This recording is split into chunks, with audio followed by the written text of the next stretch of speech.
नाम प्रिया यादव है। आज हम स्टार्ट करने जा रहे हैं चैप्टर नंबर 1 साइंस का फसल उत्पादन एवं प्रबंध। तो चलिए स्टार्ट करते हैं। ग्रीष्म काल में पहेली और बूझो अपने चाचा के घर गए। किसके घर गए? चाचा के घर। वहां पे उन्होंने उसके चाचा क्या थे? एक किसान थे। ग्रीष्म काल में पहेली और बूझो अपने कहाँ गए? चाचा के घर गए। तो उसके चाचा क्या थे? एक किसान थे। एक दिन उन्होंने खेत में कुछ औजार देखे। क्या देखे? औजार, जैसे कि खुरपी, दराती, बेलचा, हल इत्यादि। कहने का मतलब सिंपल सा है बेटा कि बूझो और पहेली अपने चाचा के घर गए। उनके चाचा क्या थे? किसान थे। तो वो जब खेती कर रहे थे तो वहां पे बहुत सारे औजार थे। तो बूझो और पहेली ने वहां पे बहुत सारे औजार देखे। क्या क्या देखा? जैसे खुरपी हो गई, दराती होगी, बेलचा हो गया, हल हो गया, ये सारी चीजें। ठीक है। अब देखो बूझो क्या बोल रहा है। मैं जानना चाहता हूं कि हम इन औजारों का उपयोग कहाँ करते हैं। जो भी औजार उसने देखे बूझो पहेली ने, वो चाहता है कि मैं पता लगाऊं। मतलब उसे पता नहीं है कि औजार कहाँ काम आते हैं। तो वो मतलब पूछ रहा है कि मैं जानना चाहता हूं कि ये औजार कहाँ पे उपयोग होते हैं। ठीक है। तो चलिए आज हम यही पढ़ेंगे। आप पढ़ चुके हैं कि सभी सजीवों को भोजन की आवश्यकता होती है। कहने का मतलब यह है कि जैसे कि हम सभी को पता है जितने भी जीव होते हैं, मतलब सजीव जिनके अंदर प्राण होता है, उन सभी को भोजन मतलब खाने की जरूरत होती है। ठीक है। पौधे अपना भोजन स्वयं बना सकते हैं। इतने सारे प्राणी जीव जंतु है, लेकिन सिर्फ पेड़ पौधे ही अपना भोजन स्वयं बना सकते हैं। स्वयं मतलब होता है खुद बना सकते हैं। क्या आपको याद है कि हरे पौधे अपना भोजन किस प्रकार संश्लेषित करते हैं? मनुष्य सहित सभी जंतु भोजन बनाने में असमर्थ हैं। तो जंतुओं के भोजन का स्रोत क्या है? सिंपल सी बात है बेटा। इसमें बोला गया है कि पौधे ही अपना भोजन बना सकते हैं, इसलिए उनको स्वपोषी भी कहते हैं। लेकिन मनुष्य सहित और भी जो जीव जंतु हैं, ठीक है, पेड़ पौधों को छोड़ के, वो अपना भोजन स्वयं नहीं बना सकते। वो वो किसी ना किसी तरीके से पेड़ पौधों पे ही निर्भर रहते हैं। ठीक है।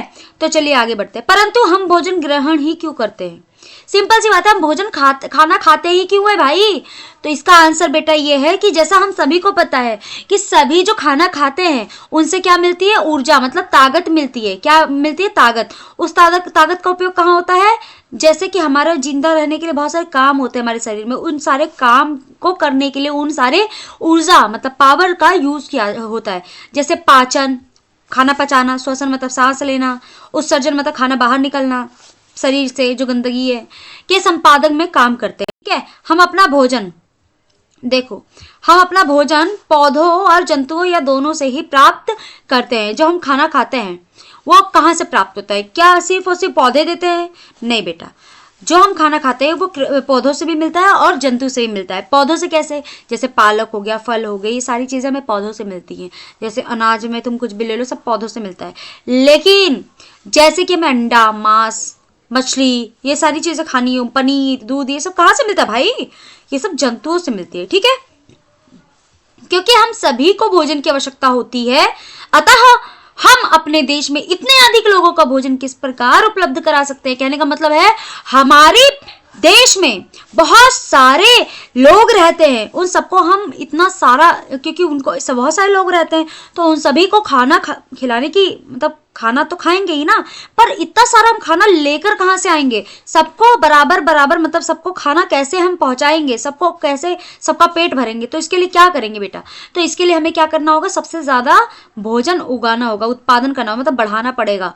अब हमें क्या करना होगा? भोजन का बड़े स्तर पर उत्पादन करना पड़ेगा, मतलब जो फसल है उसको ज्यादा उगाना पड़ेगा। समझ में आ रही है बात?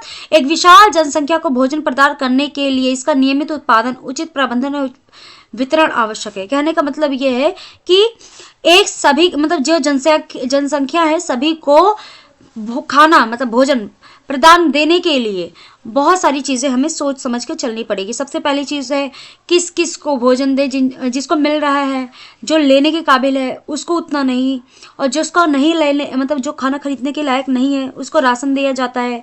साथ में ही फसलों को ज्यादा से ज्यादा उगाने की ऐसी बहुत सारी टेक्नोलॉजी निकाली जा रही है। ठीक है।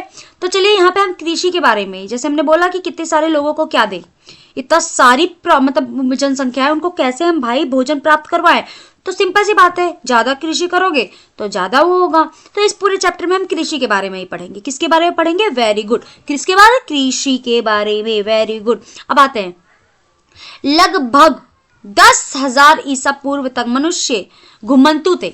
आज से मतलब लगभग 10,000 साल पहले ईसा पूर्व मनुष्य क्या था, घुमंतु मतलब घूमते रहते थे। वे एक स्थान से दूसरे स्थान तक भोजन एवं आवास की खोज में समूह में विचरण करते रहते थे। वो क्या करते थे, खाने के लिए और स्टे करने के लिए, कहाँ पे अच्छा जगह मिल जाए उनको रहने के लिए थोड़ा बहुत दिन तक के लिए, इसलिए वो घूमते रहते थे। ठीक है, वे क्या खाते थे, कच्चे फल खाते थे, सब्जियां खाते थे और उन्हें भोजन के लिए जंतुओं का शिकार करना प्रारंभ किया। वो क्या करते थे, सब्जियां खाते थे, जीव जंतु भी मतलब शिकार करके खा जाते थे। समय बीतता गया, खेती कर चावल, फिर धीरे धीरे वो खेती करने लग गए। खेती करके उन्होंने चावल उगाया, गेहूं उगाया, फिर अलग बहुत तरीके से चीजें और उगाने लगने मतलब लग गए धीरे धीरे। ठीक है, इस प्रकार हमारी कृषि का प्रारंभ हुआ। इस तरीके से हमारी कृषि क्या है, आगे बढ़ी। कोई दिक्कत, अगर दिक्कत हो आपको तो आप लोग कमेंट करें, मैं आपको आंसर जरूर दूंगी इस चीज का। तो चलिए अब आते हैं, जब एक ही किस्म के पौधे किसी स्थान पर बड़े पैमाने पर उगाए जाते हैं तो उन्हें फसल कहते हैं। जब बहुत सारी बड़े एरिया पे एक ही तरीके का फसल उगाया जाता है, मतलब एक ही तरीके के पेड़ पौधे उगाए जाते हैं तो उनको फसल कहते हैं। ठीक है, जैसे गेहूं की फसल ले लो, और गेहूं की फसल का अर्थ है खेत में उगाए जाने वाले सभी पौधे गेहूं के हैं। Very good. जैसे मैं ऐसे बोलूंगी, मैंने गेहूं का फसल उगाया है, तो गेहूं का फसल मतलब क्या है, उसमें क्या दाना, चावल, गेहूं ये सब अलग अलग करा है, नहीं, सिर्फ और सिर्फ गेहूं, हर एक जगह गेहूं की ही फसल है। तो इसलिए मैं बोलूंगी मैंने गेहूं की फसल की। आ रहा समझ में? आप जानते ही हैं कि फसलें विभिन्न प्रकार की होती है, जैसे कि अन्न, सब्जियां और फल, बहुत तरीके की फसलें होती है। जैसा कि मौसम में ये पौधे उगाए जाते हैं, अलग अलग मौसम में अलग अलग तरीके के पौधे उगाए जाते हैं। इस मौसम के अनुसार फसलों को बांटा गया है। ठीक है, अब देखो ध्यान से, भारत एक विशाल देश है, बहुत बड़ा देश है। यहाँ जो गर्मी होती है, ताप होता है, आर्द्रता मतलब नमी, और वर्षा बारिश जैसे जलवायु परिस्थितियां एक क्षेत्र से दूसरे क्षेत्र में भिन्न है, अलग अलग। कहने का मतलब है कि हमारा जो भारत है वहाँ पे बहुत तरीके की जलवायु पाई जाती है, एक जगह से दूसरी जगह पर एकदम अलग हो जाता है मौसम, है ना, जलवायु। अंततः देश के विभिन्न भागों में अलग अलग तरीके की फसलें उगाई जाती है, इसलिए हमारे देश में अलग अलग तरीके की क्या उगाई जाती है, फसलें उगाई जाती हैं। इस विविधता के बावजूद मोटे तौर पर फसल को दो वर्गों में बांटा जाता है। कितने? 2 वर्गों में बांटा जाता है। Very good. इतनी विविधता के कारण हमारे मतलब के बावजूद मोटे तौर पर अगर हम फसलों को बांटे हैं तो 2 तरीके से बांटेंगे। कौन कौन से? एक हो गया खरीफ, दूसरा हो गया हमारा रबी फसल। आगे चल के अब और भी फसलों के बारे में पढ़ेंगे, लेकिन अभी यहाँ पे हमें खरीफ फसल और रबी फसल के बारे में पढ़ना है। वह फसल जिन्हें वर्षा ऋतु में उगाया जाता है, बारिश के मौसम में जिसे उगाया जाता है वह क्या कहलाती है? Very good. क्या कहलाती है बेटा? वह फसल जो कि बरसात के मौसम में उगाया जाता है उसे खरीफ फसल कहते हैं। भारत में वर्षा ऋतु सामान्यतः जून से सितंबर तक रहता है। बारिश का मौसम यहाँ से यहाँ तक रहता है। जैसे धान, मक्का, सोयाबीन, मूंगफली, कपास इत्यादि ये खरीफ फसलें हैं। कौन कौन सी फसलें हैं? वेरी गुड, खरीफ। अब रबी फसलें देख लो। शीत ऋतु मतलब अक्टूबर से मार्च तक में उगाई जाने वाली फसलें रबी फसलें कहलाती है। क्या? शीत ऋतु में अक्टूबर से मार्च तक में उगाई जाने वाली जो फसलें होती है उनको रबी फसलें कहते हैं। जैसे गेहूं, चना, मटर, सरसों और अलसी रबी फसल के ये क्या है? उदाहरण है। ठीक है, इसके अलावा कई स्थानों पर दालें, सब्जियां भी गर्मियों में उगाई जाती हैं। ठीक है, आ रहा है ना समझ में? बेटा ये बहुत ज़्यादा इंपॉर्टेंट क्वेश्चन है, हमेशा पूछा जाता है। खरीफ फसल और रबी फसल में अंतर स्पष्ट कीजिए। दूसरा चीज़ यहाँ पे भी इंपॉर्टेंट था कि फसल क्या होता है, एक चीज़ यहाँ पे इंपॉर्टेंट थी। ठीक है, बस अभी तक जितना जितना इंपॉर्टेंट आता जाएगा मैं बता देता हूँ, मतलब बताती जाऊंगी। सॉरी, देखो आधारित फसल पद्धतियां क्या होती है? देखो, धान को शीत ऋतु में क्यों नहीं उगाया जा सकता? भाई क्यों नहीं उगाया जा सकता है शीत ऋतु में धान को बहुत अधिक मतलब इसका देखो आंसर भी, ये क्वेश्चन आ सकता है पेपर में भाई, सीधे डायरेक्ट पूछ सकते हैं। उसका आंसर ये रहा, धान को बहुत अधिक पानी की आवश्यकता होती है, बहुत ज़्यादा पानी की जरूरत होती है, अतः इसे केवल वर्षा ऋतु में ही उगाते हैं। समझ में आई बात? Very good. इसको बहुत ज़्यादा पानी की जरूरत होती है जिसकी वजह से इसको गर्मी के मौसम में ही मतलब वर्षा ऋतु में ही उगाया जाता है। अब देखो, फसल उगाने के लिए किसान को अनेक क्रियाकलाप सामयिक अवधि में करने पड़ते हैं। देखो, फसल जब उगाते हैं ना तो हमें समय समय पर बहुत सारी चीज़ें करनी पड़ती है। आप देखते हैं क्रियाकलाप इन प्रकार के हैं जिनका उपयोग माली और सजावटी पौधे उगाने के लिए करते हैं। तुम कुछ क्रियाकलाप देखोगे अभी, जिसके एक माली है तो वो सजावटी पौधों को उगाने के लिए बहुत सारे क्रियाकलाप करता है। तो वही धीरे धीरे हम आ रहे हैं कृषि पद्धति पे। ये क्रियाकलाप अथवा कार्य कृषि पद्धतियां से भी आगे दी गई। कृषि पद्धति क्या होती है? पहली चीज तो ये है, देख लो कृषि पद्धति। ये रहा कृषि पद्धति, आएगा बेटा पेपर में आता है कृषि पद्धति क्या है। तो देखो यहाँ पे कृषि पद्धति हमारी 1 2 ये जो प्रोसेस है ना, इस प्रोसेस को ही कृषि पद्धति बोलते हैं। जैसे कि आप ये मिट्टी को सबसे पहले तैयार करते हैं, फिर उसको बाद जब मिट्टी पूरी तैयार हो जाती है फिर उसके बाद पानी वानी देकर बुआई करते हैं, बुआई के बाद खाद देते हैं, उर्वरक देते हैं, उसके बाद सिंचाई करते हैं, फिर खरपतवार से सुरक्षा, जो अपने आप उग जाते हैं ना, जो बहुत सारे पेड़ पौधे, उनको उखाड़ के फेंक देना ही खरपतवार कहलाता है। इससे हम सुरक्षा करते हैं। उसके बाद काट देते हैं जब तैयार हो जाता है फसल। उसके बाद फिर वो सारी जो फसल होते हैं जितना हमारे यूज़ में होता है यूज़ कर लेते हैं, और फिर जो यूज़ में नहीं है आगे चल के यूज़ करेंगे उसको भंडार कर देते हैं, स्टोर कर देते हैं। कोई दिक्कत हो तो आप बताना ज़रूर। और सबसे पहले हमारे मिट्टी का तैयार करना है, तो चलिए मिट्टी किस तरीके से तैयार करते हैं इसका है पहला टॉपिक। फसल उगाने से पहले मिट्टी तैयार करना प्रथम चरण है। मैंने बोला फसल उगाने से पहले हमें मिट्टी तैयार करना सबसे पहला हमारा काम है। मिट्टी को पलटना, इसे पोला बनाना कृषि का अत्यंत महत्वपूर्ण कार्य है। कहने का मतलब मिट्टी को उलटना पलटना, इसी को ही कहते हैं पोला बनाना। ठीक है, ये बहुत ज़्यादा ज़रूरी काम है। इससे जड़ें भूमि में गहराई तक जा सकती है। जो गहरी होती है ना, जो जड़ें होती है वो गहराई तक जाएंगी। पोली मिट्टी में गहराई में धंसी जड़ें भी सरलता से श्वसन कर सकती हैं। पोली मिट्टी किस प्रकार पौधों की जड़ों को सरलता से श्वसन करने में सहायता करती है। क्या करती हैं, जो ऐसे क्या कहते हैं, पोली मिट्टी मतलब उल्टी पलटी जो मिट्टी होती है ना, वो क्या करती थी, जो पौधों का जड़ होता है उसको सांस लेने में सहायक करती है। ठीक है, पोली मिट्टी मिट्टी में रहने वाले केंचुओं सूक्ष्म जीवों की वृद्धि में सहायता करती है। क्या कहते हैं, पोली मिट्टी मतलब उल्टी पलटी जो मिट्टी होती है उसमें क्या होता है, वो केंचुओं को, सूक्ष्म जीवों को, जो अच्छे सूक्ष्म जीव है उनको बढ़ाने में सहायता करती है, मदद करती है। इसी वजह से भी ये ज़्यादा ज़रूरत होता है। केंचुआ तुम्हें पता है ना कि फसल को अच्छे करने में और न्यूट्रिशंस वगैरह मिट्टी में पहुंचाने के लिए बहुत ज़्यादा ज़रूरी होते हैं, इसीलिए अच्छी चीज़ों के लिए होता है। ठीक है, पोली यह जीव किसानों के मित्र हैं क्योंकि ये मिट्टी को उलट पलट कर पोला करते हैं और ह्यूमस बनाते हैं। परंतु मिट्टी को पलटना और पोला करना क्यों आवश्यक है, वही चीज़ सिंपल सी देखो, ये सारे जीव जिसकी बात की ये भी क्या करते हैं, पोला करते हैं। हम लोग जिस तरीके से पोला करवाते हैं ट्रैक्टर वगैरह से, लेकिन ये हमारे प्राकृतिक पोला करने वाले जीव हैं, जैसे केंचुआ सूक्ष्म जीव कुछ होते हैं ये सब। ठीक है, क्यों जरूरी है भाई पोला करना, तो देखो मैंने आपको बता दिया कि यहाँ पे समझ में आई क्या क्या मतलब क्यों ज़रूरी है पोला करना, समझ में आ गया ना, ताकि वो नीचे जड़ों तक जड़ें भी सांस ले पाए। साथ में ही जो क्या होता है कि मिट्टी में जो सांस अच्छे से ले पाएंगे, फसल अच्छी होगी। साथ में ही क्या होंगे, न्यूट्रिशंस अच्छे से पहुंच पाएंगे मिट्टी तक। आप पिछली कक्षा में पढ़ चुके हैं कि मिट्टी में खनिज, जल, वायु तथा कुछ सजीव होते हैं। हमने पढ़ रखा है ना, मिट्टी में खनिज, जल, वायु और कुछ सजीव होते हैं। इनके अलावा मृत पौधे और जंतु भी मिट्टी में पाए जाते हैं। Very good. देखो मरे हुए पौधे मतलब जो अब खत्म हो चुके हैं, मतलब सड़गल एक तरीके से, जो अब जिंदा नहीं है। समझ में आ रही है बात, अब जो उगेंगे नहीं, जो ह्यूमस बन चुके हैं। ह्यूमस अब समझ में नहीं आ रहा होगा, सड़े गले पौधे को ही ह्यूमस कहते हैं, सिर्फ पौधे को नहीं, जीव जंतु को भी। ठीक है, तो वही चीज़ है। एवं जंतु भी मिट्टी में पाए जाने वाले जीवों द्वारा अपघटित होते हैं। इस प्रक्रम में मृत जीवों में पाए जाने वाले पोषक मिट्टी में निर्मुक्त होते हैं और ये पोषक पौधों द्वारा अवशोषित किए जाते हैं। देखो बेटा, सिंपल सी बात इसमें बोला गया कि हमारे जो मिट्टी होता है उसमें बहुत सारे खनिज, जल, वायु, कुछ सजीव भी होते हैं। इसके अतिरिक्त वहाँ पे मृत पौधे भी मिलते हैं जो मर चुके होते हैं, मैंने बताया। जंतु भी होते हैं मिट्टी में। और देखो द्वारा ये जीवों के द्वारा अपघटित होते हैं, जो हमारी मतलब जमीन के नीचे जो चीज़ें पाए, मतलब जो जीव जैसे पौधे और जंतु पाए जाते हैं ना, वो जीवों के द्वारा अपघटित मतलब गला दिए गए होते हैं। इस क्रम में मृत जीवों में पाए जाने वाले पोषक मिट्टी से निर्मुक्त होते हैं और यह पोषक पौधों द्वारा अवशोषित किए जाते हैं। मैंने बोला जो मर गए हैं उनके अंदर जो पोषक तत्व था मिट्टी ले लेती है, फिर मिट्टी से पौधे ले लेते हैं, तो इसलिए भी ज़रूरी है।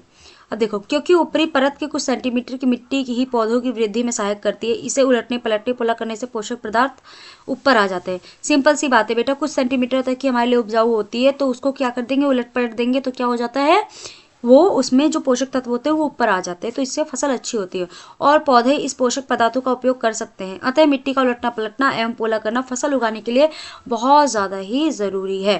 मिट्टी को उलटने पलटने एवं पोला करने की प्रक्रिया क्या कहलाती है, जुताई कहलाती है। क्या कहलाती है, जुताई। क्वेश्चन आ सकता है जुताई क्या है, इसे आप देख लेना। इससे हल चला कर करते हैं, क्या करते हैं, इसे हल चला के करते हैं। हल लकड़ी अथवा लोहे से बने होते हैं। किससे बने होते हैं, लकड़ी और लोहे से बने होते हैं। यदि मिट्टी अत्यंत सूखी है, बहुत ज़्यादा सूखी हुई है, तो जुताई से पहले इसे पानी देने की आवश्यकता भी पड़ सकती है।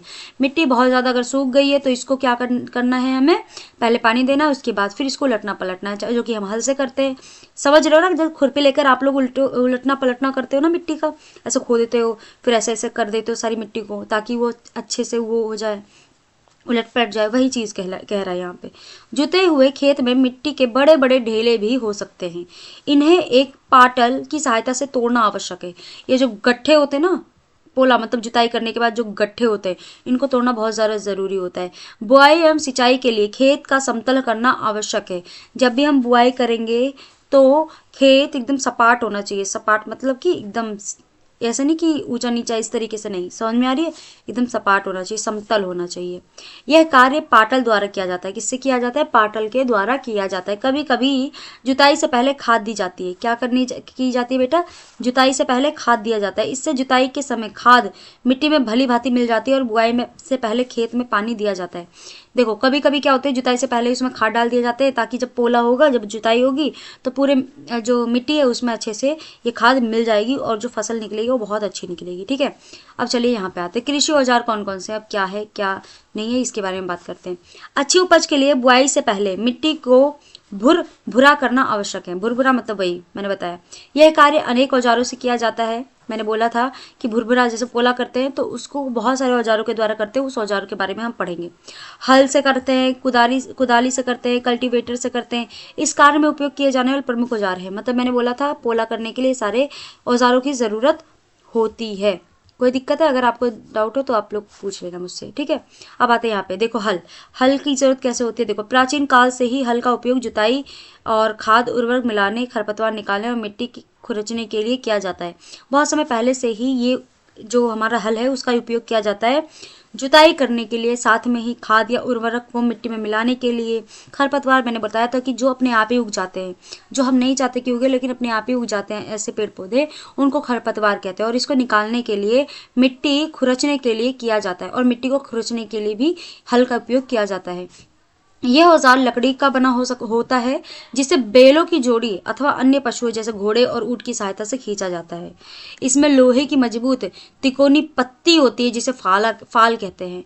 और हल का मुख्य भाग लंबी लकड़ी का बना होता है जिसे हम हल शाफ्ट कहते हैं।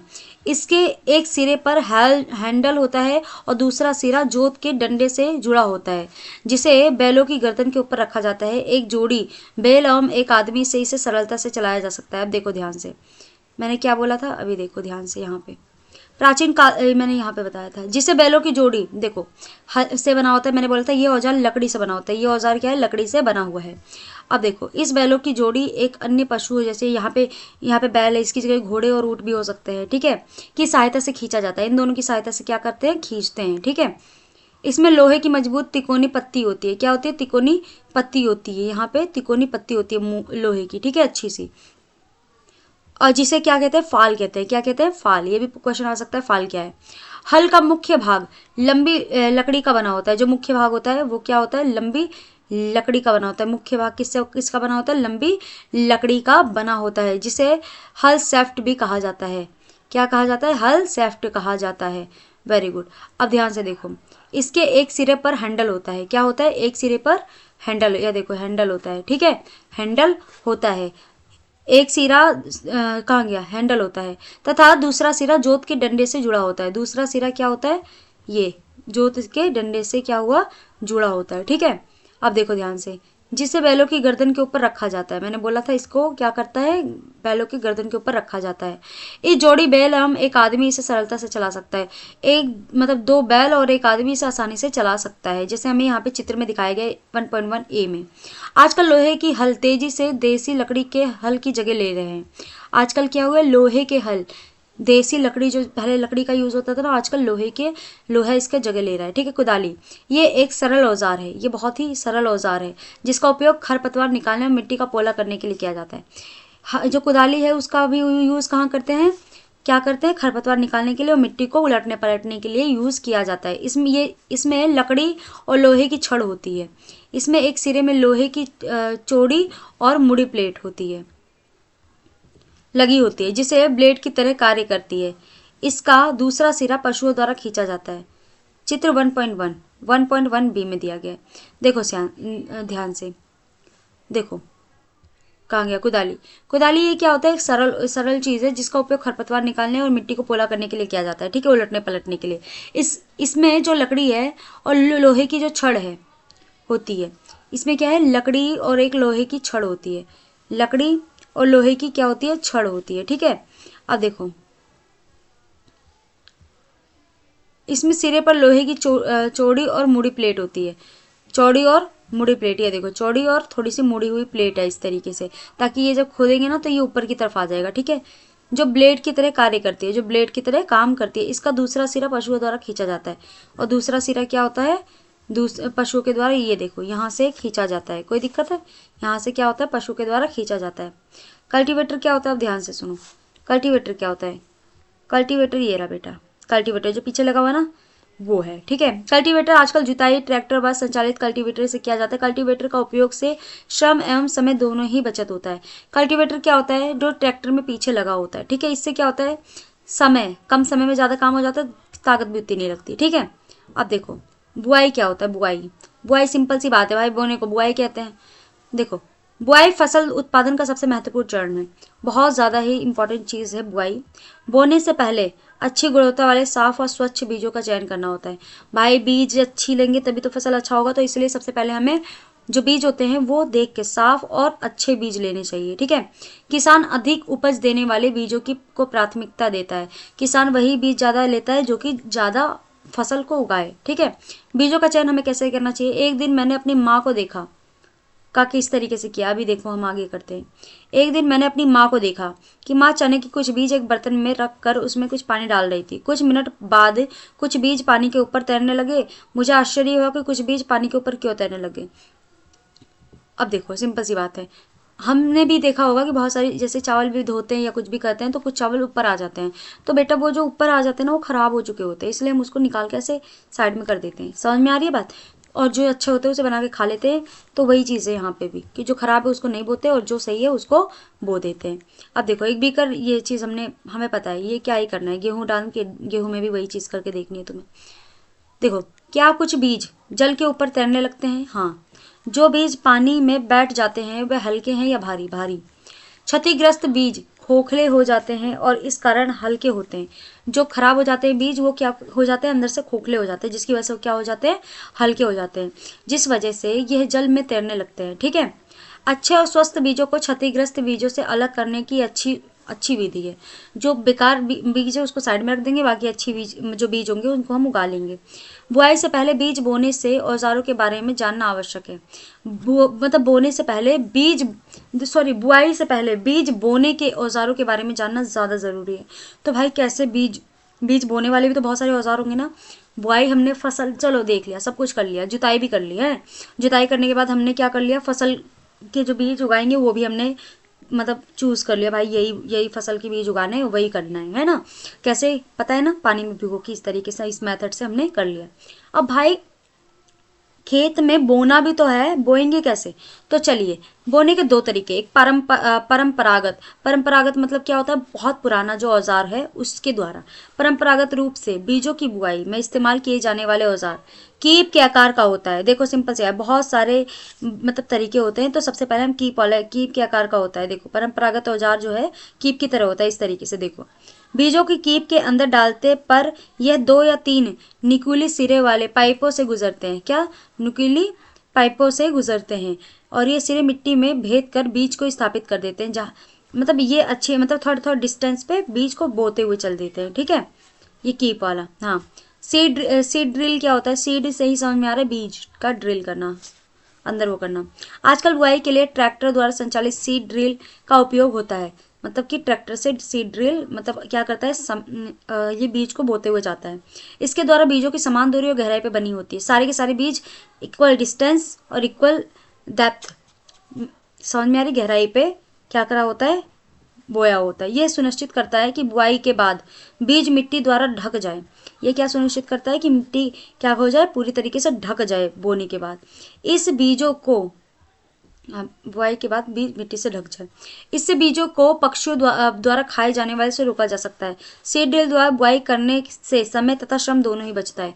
भाई देखो एक तो ये फायदा है, पहले तो हम ऐसे ऐसे करके अगर बो देंगे तो आएंगे जो भी पशु मतलब जो भी पक्षी है वो खा जाएंगे। जैसे होता है ना बीज हम अगर लगाएंगे तो क्या करेंगे कि जो हमारे पक्षी हैं वही आगे खा जाएंगे। इस वजह से सीड ड्रिल इस तरीके से भी अच्छा है क्योंकि वो ढक देता है, बीज अंदर चल जाते तो कहाँ मतलब जो जानवर होगा वो कहाँ ही खा पाएगा। तो देखो अब क्या होता है, इससे क्या होता है, समय भी बचता है और साथ में ही श्रम मतलब ताकत भी बचती है। ठीक है, अब यहाँ पे देखो, मेरे विद्यालय के समीप एक पौधशाला था। पौधशाला मतलब नर्सरी है। मैंने देखा कि पौधे छोटे छोटे थैले में रखे हैं। वह इस प्रकार क्यों रखे हैं? भाई देखो, उन्होंने देखा कि मेरे विद्यालय के समीप जो पौधशाला होता है, नर्सरी, वहाँ वहाँ पे बहुत सारे पौधे रखे हैं। ऐसा क्यों है? देखो, धान जैसे कुछ पौधों के बीजों का पहले पौधशाला में उगाया जाता है। पौधे तैयार हो जाने पर उन्हें हाथों द्वारा खेत में रोपित कर देते। कुछ समय बाद उसको क्या कर दिया जाता है, अलग कहीं कुछ वनीय पौधे और पुष्पित पौधों के पौधशाला में उगाए जाते हैं। देखो सिंपल सी बात है, धान को भी ऐसे किया जाता है, पहले उसको थोड़ा सा उगा लिया जाता है, इतना इतना बड़ा हो जाता है, उसके बाद वहां से खोद के उसको निकाल के फिर बो देते हैं रियल वाले जो जिस खेत में हमें भाई फसल चाहिए उसमें। तो ये भी हमारा एक तरीके का काम होता है। ठीक है, और साथ में ऐसे बहुत सारे जंगली जो पेड़ पौधे होते हैं उनको भी हम क्या कर सकते, पौधशाला में वो पहले उगाया जाता है। पौधों को अत्यधिक घने होने से रोकने के लिए बीजों के बीच बीच उचित दूरी होना अत्यंत महत्वपूर्ण है। देखो, पौधों का अत्यधिक घने होने, देखो पौधा अगर चाहते हो कि अच्छे से घना हो तो उसका उनके उन दोनों के बीच में डिस्टेंस होना बहुत ज़्यादा ज़रूरी है। ठीक है, इससे क्या होता है, इससे पौधों को सूर्य का प्रकाश, पोषण एवं जल प्राप्त, जब डिस्टेंस दूरी दूरी अच्छे से होगा तो क्या होगा, उसको हर एक चीज़ सही से मिल पाएगी। जैसे सूर्य का प्रकाश, जो एनर्जी होती है, मतलब पोषक जो तत्व होते हैं, वो पानी भी, तो इसी वजह से दूर डिस्टेंस पे थोड़ा थोड़ा हमें लगाना चाहिए। अधिक घनेपन को रोकने के लिए कुछ पौधों को निकाल कर हटा दिया जाता है। क्या है कि अधिक घनेपन, मतलब अधिक घनेपन क्या, ज़्यादा घना हो जाता है ना, तो कुछ पौधों को निकाल के फेंक दिया जाता है। वो क्या, वो हमें खरपतवार को निकाल के क्या कर दिया जाता है, फेंक दिया जाता है ताकि वो घना ना हो। खाद एवं उर्वरक मिलाना, खाद और उर्वरक अब हमने उगा लिए, मतलब बीज भी डाल दिए। ठीक है, अब हमें भाई खाद उर्वरक डालना है, तो चलिए खाद उर्वरक डालते हैं। वह पदार्थ जिन्हें मिट्टी में पोषक स्तर बनाए रखने के लिए मिलाया जाता है उन्हें खाद और उर्वरक कहते हैं। मिट्टी में पोषक तत्व मतलब एनर्जी देने के लिए खाद और उर्वरक को मिलाया जाता है। देखो, मैंने एक खेत में उगने वाली स्वस्थ फसल पौधों को देखा, जबकि पास के खेत में पौधे कमजोर थे। कुछ पौधे अन्य पौधों की तुलना में ज्यादा अच्छी तरह से क्यों उगे हैं? मैंने देखा कि एक जगह अच्छे फसल उगे, एक जगह नहीं। ऐसा रीजन क्या है? क्योंकि देखो, अब ध्यान से देखो, क्योंकि वहां पे मिला नहीं होगा अच्छे से जो खाद या फिर उर्वरक है, इस वजह से। ठीक है, मिट्टी फसल को खनिज प्रदान करती है। क्या करती है? मिट्टी जो है फसल को खनिज पदार्थ क्या करती है, प्रदान करती है, देती है। ये पोषक पौधों की वृद्धि के लिए बहुत ज़्यादा ज़रूरी है। क्या है, पोषक जो पौधे होते हैं वो वृद्धि के लिए बहुत ज़्यादा ही ज़रूरी होते हैं। क्या पोषक? कुछ क्षेत्रों में किसान खेत में एक के बाद दूसरी फसल उगाता रहता है। क्या एक के बाद एक फसल उगी फिर दूसरी फसल उगी, ऐसे उगाते रहते हैं। खेत कभी भी खाली नहीं छोड़े जाते, खेत कभी भी खाली नहीं छोड़े जाते। कल्पना कीजिए कि पोषकों का क्या होता होगा। भाई देखो, लगातार लगातार तुम खेत पे मतलब बुआई करे जा रहे हो, बहुत कुछ ना कुछ बोए जा रहे हो, तो भाई उसके अंदर तो न्यूट्रिशंस जो है सीमित ही तो है ना। अगर तुम उसका किसी भी चीज़ का यूज़ करते जाओगे तो खत्म ही होगा ही ना, सिंपल सी बात है। तो यहाँ पे भी लगातार तुम जब फसल उगाए जा रहे हो तो ये भी तो खत्म होगा ही ना। तो वही चीज़ है, फसलों के लगातार उगाने से मिट्टी में कुछ पोषकों की कमी हो जाती है। ठीक है, इस क्षति को पूरा करने के लिए किसान उसमें खेतों में खाद देता है। यह प्रक्रम खाद देना कहलाता है। जब क्या कहते हैं, बहुत सारे पोषकों की कमी हो जाती है तो क्या देता है, किसान खाद देता है। और समझ में आई, इसी को ही हम खाद देना कहते हैं। अपर्याप्त खाद देने से पौधे कमजोर हो जाते हैं। अगर हम सही से खाद ना दें तो पौधे हमारे क्या हो जाते हैं, कमजोर हो जाते हैं। खाद एक कार्बनिक जो पदार्थ है, कार्बनिक मतलब मतलब जीव से बना है।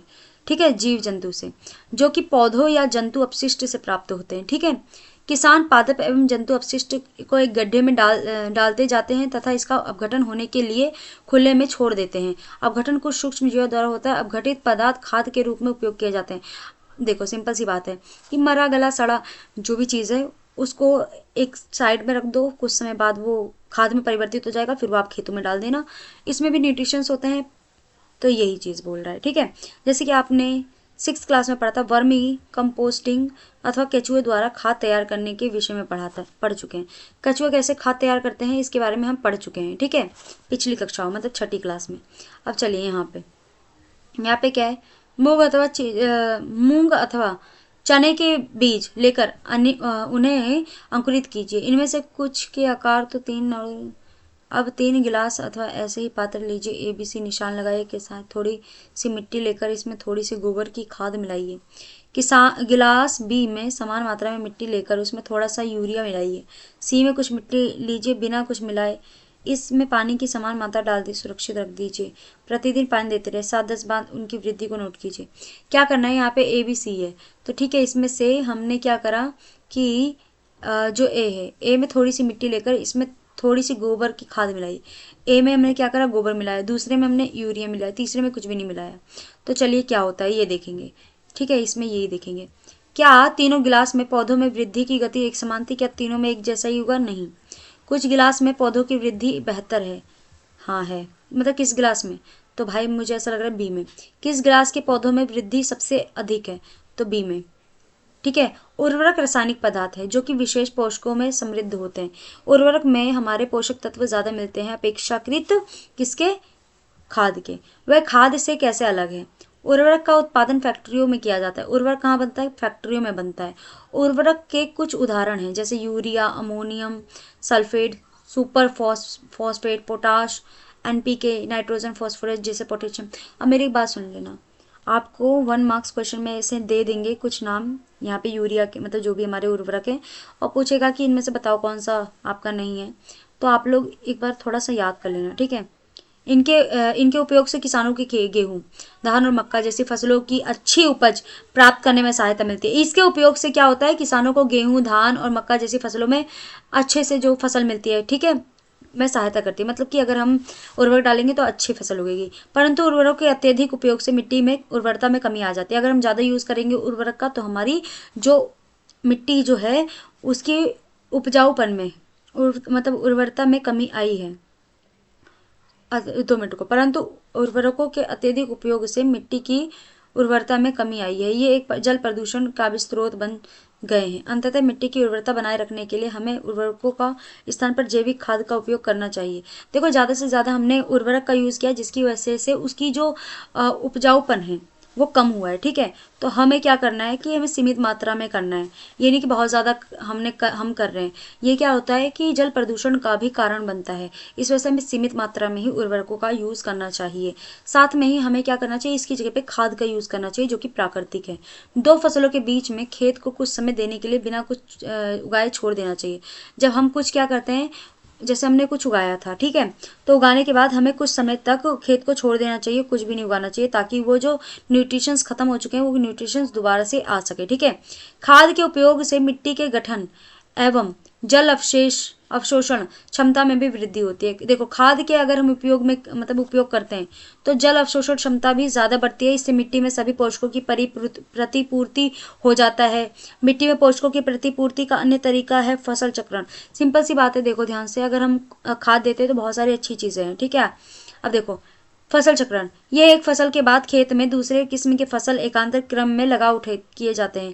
पहले उत्तर भारत में किसान फलीदार चारा और फिर ऋतु में उगाते थे, फिर गेहूं दूसरी ऋतु में। इससे मिट्टी में नाइट्रोजन का पुनः पूरत हो जाता था। किसानों के इस पद्धति को अपनाने के लिए प्रोत्साहन किया गया। देखो सिंपल सी बात है कि हमने पहले मौसम के अकॉर्डिंग फसल उगाना ही हमारा फसल चक्रण कहलाता है। जैसे कि कुछ दाल का भी फसल हमें कर लेना चाहिए जिसमें इसकी राइजोबियम नाम के थोड़े बैक्टीरिया वगैरह होते हैं जो कि दाल जो फलीदार जो होते हैं ना पेड़ पौधे उनके नीचे पाए जाते हैं, तो जिसकी वजह से वो क्या करते हैं, नाइट्रोजन को खींचते हैं मिट्टी में। समझ में आ रही है बात एक तरीके से? तो ये हमारी मिट्टी के लिए बहुत ज़्यादा ही अच्छे होते हैं, पोषक तत्व एक तरीके से प्रदान करते हैं। ठीक है, तो ये हमारी लिए बहुत ज़्यादा ही ज़रूरी हैं। तो इसी वजह से कहते हैं कि फलीदार भी हमें क्या उगाना चाहिए, फल जो पौधे हैं उगाने चाहिए। ठीक है, पिछली कक्षा में आप राइजोबियम बैक्टीरिया के विषय में पढ़ चुके हैं। हाँ भाई पढ़ चुके हैं। ये फलीदार लेग्यूमिनस पौधों की जड़ों में ग्रंथिकाओं में पाए जाते हैं और ये वायुमंडलीय नाइट्रोजन का स्थिरीकरण करते हैं। मैंने ये चीज़ पहले ही बता दी थी क्लास 7th में ही, और 6th में भी, मतलब 6th में ज़्यादा नहीं है, 7th में है ये राइजोबियम बैक्टीरिया के। मैंने क्या बोला, ये जड़ों में रहते हैं और जड़ों से क्या करते हैं, जड़ों में रहते हैं, वायुमंडल से नाइट्रोजन लेकर उसको इतना इस तरीके से कर देते, इस तरीके से विघटित कर देते ताकि जो जड़ है पेड़ पौधों की वो इसको अवशोषित कर सके। समझ में आ रही है? फिर ये मिट्टी में मिलते हैं, फिर मिट्टी से ये इस तरीके से पूरा सर्कल चलता रहता है। आइए यहाँ पे बात करते हैं उर्वरक एवं खाद में अंतर। उर्वरक एवं खाद में अंतर, उर्वरक ये रहा, खाद ये रहा। तो बेटा ये बहुत ज़्यादा इंपॉर्टेंट है, हर साल पूछा जाता है, बहुत ज़्यादा इंपॉर्टेंट है, आप लोग करके जाना, ठीक है। बहुत ज़्यादा इंपॉर्टेंट, बहुत ज़्यादा, मैं सच बता रही हूँ, बहुत ज़्यादा। ये मानव निर्मित लवण है, इंसान बनाते हैं। और ये क्या है, खाद एक प्राकृतिक पदार्थ है जो गोबर और पौधों अवशेषों से, ये जो जैविक चीज होते हैं उनके अवशेषों से बनते हैं, ठीक है। ये खाद खेतों में बनाई जाती है, ये फैक्ट्रियों में बनता है, ठीक है। ये मिट्टी के ह्यूमस प्राप्त नहीं होता, ये सड़ता गलता नहीं, डायरेक्टली यूज होता है। ये सड़ता गलता है तब जाके कहीं यूज होता है, ठीक है। और ये एक चीज याद रखना है, इसमें जो पोषक तत्व होते हैं बहुत ज्यादा मात्रा में पाए जाते हैं, जैसे नाइट्रोजन, फास्फोरस, पोटेशियम, ये सारे ज्यादा मात्रा में पाए जाते हैं, परंतु इसमें ज्यादा मात्रा में पौधे हमारे नहीं पाए जाते हैं, ठीक है। अब आते हैं यहाँ पे, हाँ एक चीज और बहुत ज्यादा पूछी जाती है, खाद के लाभ। खाद के लाभ बहुत ज्यादा ही पूछे जाते हैं, तो देखो ध्यान से, खाद के लाभ यहाँ पे दिए गए। जैविक खाद उर्वरक की अपेक्षा अधिक अच्छी मानी जाती है। जो जैविक खाद है उर्वरक की अपेक्षा अधिक अच्छी मानी जाती है, इसका मुख्य कारण ये है।